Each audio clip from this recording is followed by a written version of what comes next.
Hello everyone, how are you doing? This is MD Tech here with another quick tutorial.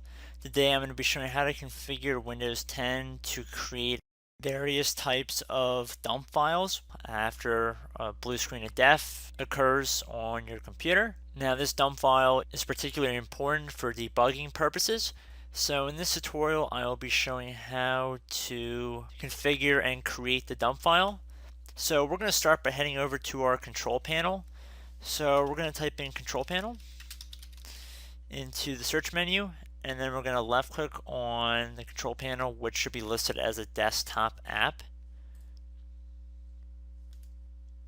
Depending on what your view by status is up here, it might be a little bit different for you guys, but you want to get to system.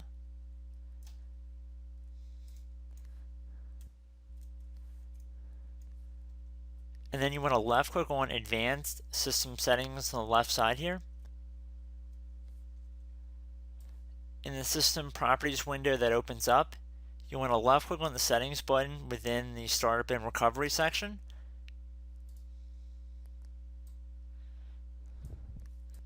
You want to make sure that underneath the system failure section, that write in an event to the system log and automatically restart are both checkmarked here.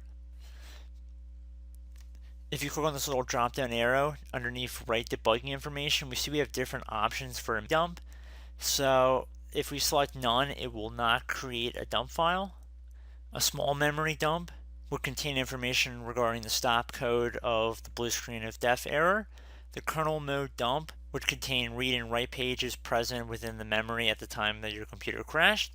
A complete memory dump is exactly what it sounds like, as it will record all of the contents of your RAM when the computer crashes. An automatic memory dump is almost the same as a kernel memory dump, except for the fact that it is the size of the paging file. And then the final and last one on this list is called the active memory dump, which contains the active memory in the user mode and the kernel. So when you select which one you want to create, you just want to select OK. And you just want to make sure whatever your selection here is the one that you want. So we're going to select a small memory dump, otherwise known as a mini dump, and then I'm going to left click on OK. I'm going to click on OK again to get out of that window, and that's pretty much it, guys. So I hope this tutorial helped you guys out, and I will see you in the next video. Goodbye.